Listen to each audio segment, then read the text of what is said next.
All right, my people, let's talk a little philosophy. Today we're going to answer a few more questions for atheists.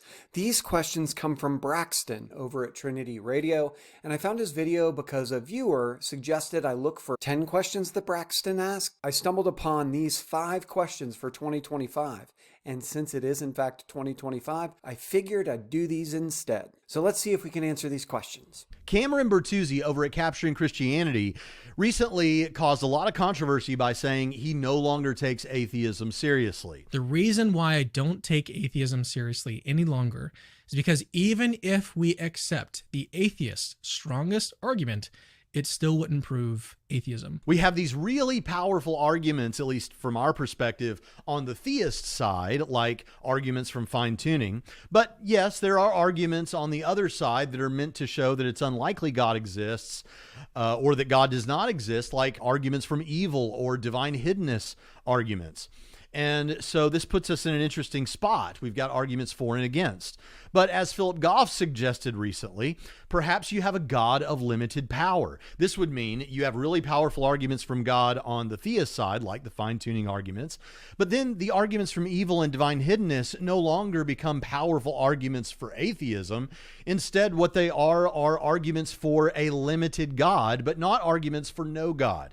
And so there's no reason to take atheism seriously, someone might decide. So the question is Cameron wrong? And if so, why is he wrong? So a few things popped into the old noggin when I heard this question. First, it's that I am really used to talking about theism with regard to a very particular conception of God, so a local or specific or particular sort of theism, which traditionally has specifically talked about an all-good, all-knowing, all-powerful, personifiable creator of the universe sort of God.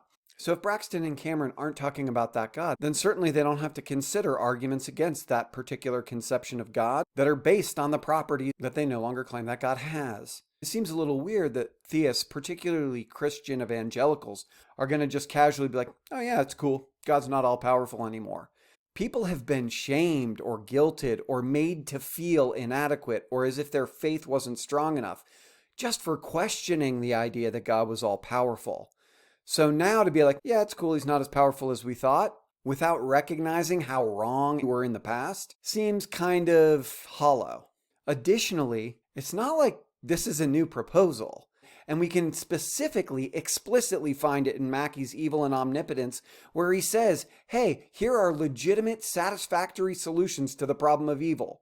God's not all-powerful. And Christian theologians on the whole wouldn't give an inch and haven't. So sure, Cameron doesn't have to take arguments against theism that rely on the notion that God's all-powerful seriously anymore. But if you're willing to change one of those tenets of your faith that people have so vehemently defended in the past, what other ones are you wrong about? Question 2. Some atheist creators seem to think that the recent presidential election was so important that it changes the way they should do things on their channels. Why do you think that this election was so impactful to atheists in this way? What did it reveal about the culture? First off, there's kind of an implicit association in here that I don't like all atheists are Democrats. There are plenty of atheists who are conservative as hell, and plenty of really devoted, committed theists who are liberal as can be. Secondly, I'm getting a little suspicious that this question is leading to another question somewhere down the road that's going to really demonstrate some contradiction in my beliefs, because Braxton has to know the answer to this, right? Like, if you've paid attention at all to the political landscape in the United States, you know it's partisan as hell. And their team lost. They have passionate beliefs regarding poverty, the economy, abortion, the border, the integrity of elections, and their team lost. Quitting making YouTube videos or changing the nature of their channel seems pretty small potatoes when just a few years ago, people with concerns about the exact same topics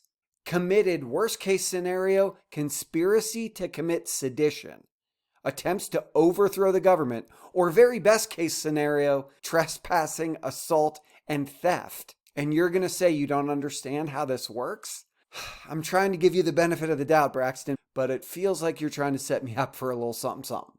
Question 3. Many atheists are determinists, meaning that they don't believe in free will, at least not of the sort that many people think of when they hear the term free will. They believe that the past history of the universe is like to a billion trains of dominoes or trillions of chains of dominoes that result in the past history of the cosmos, the formation of your physical body, your past life experiences, your neural structure, and the firings of neurons in your brain that are your choices, but could not have been otherwise. On the other hand, maybe some atheists think that we have what's called libertarian freedom, the notion that whatever you ended up choosing, you really could have done otherwise. So here's my question. If you're a determinist, how do we hold people morally culpable for things they do that could not have been otherwise, given the history of the universe? And if it is the case that you believe in free will of the libertarian sort, as an atheist, how is that possible without God? Now, just as a note, there are many determinists who will say they are compatibilists.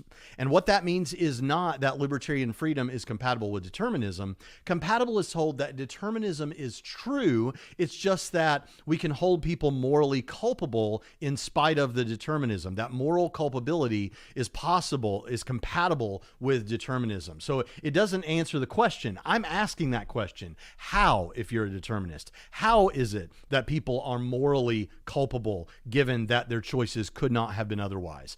And if you believe in free will, how is that possible without God? All right, there's a whole bunch to unpack here. First, I want to point out that there are some really interesting classical compatibilist views that attempt to define free will in such a way as to preserve it in the face of the sort of determinism that Braxton seems to be talking about here. To kind of off the cuff dismiss Hume probably isn't the most thoughtful or valuable way to go. At least consider the arguments. Secondly, there are all sorts of ways that compatibilists argue that one is responsible and culpable for their actions, even if they are to some degree determined. It might have to do with the desires they have and how they came to have those desires and which ones influence the actions they take. It might have to do with the fact that hey, regardless of how they came to be the source of the action that we find to be morally reprehensible, they're the ones who did it. Some might argue that moral responsibility has more to do with the reactions of the observers to morally relevant actions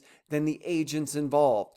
So there's a whole bunch of arguments that are worth considering, and I don't think you can boil them all down super simply to just saying all flavors of compatibilism are just recognizing determinism is true and trying to find some back door through which they can slip moral responsibility. As for me, I'm kind of agnostic with regard to free will. I don't worry about it. I think moral obligations and praise and blame and punishment have to do with moral facts that describe relationships between people. Furthermore, I think we act as if we're free all the time everywhere anyways. So it may be that we are rightly and justifiably blaming people and punishing them because they are free and the source of their actions, or it may be that we're just praising and blaming and punishing people in a way that we hope to change their or other people's desires and inclinations such that they don't do wrong things. Braxton, it also seems like you're inferring that if I just plug in God, I get around any problems of trying to figure out moral responsibility, who's to blame, how a free will could work in a world where we have physical bodies that clearly obey all sorts of laws of physics that seem to be pretty damn causal. Saying God makes us free doesn't tell me how free will works. The answers to those questions are just as mysterious, whether God's in the picture or not.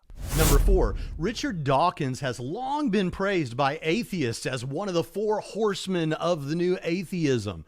But recently he's caused some controversy with some comments about the trans debate. For many atheists, he's right about science when it comes to young earth creationism versus evolution, but he's wrong when it comes to this current cultural debate. Do you personally think he's right or wrong, and why? First and foremost, I cannot possibly understate the importance of Richard Dawkins' beliefs to me. Before today, the only things I knew of his beliefs were things other people told me about his beliefs. I have no clue what arguments Richard Dawkins has presented. I do know that he argues against theism quite a bit. So I had to look up what he said that caused controversy, and I ended up on a podcast where he was hosting Helen Joyce, and it made sense immediately why he caused outrage.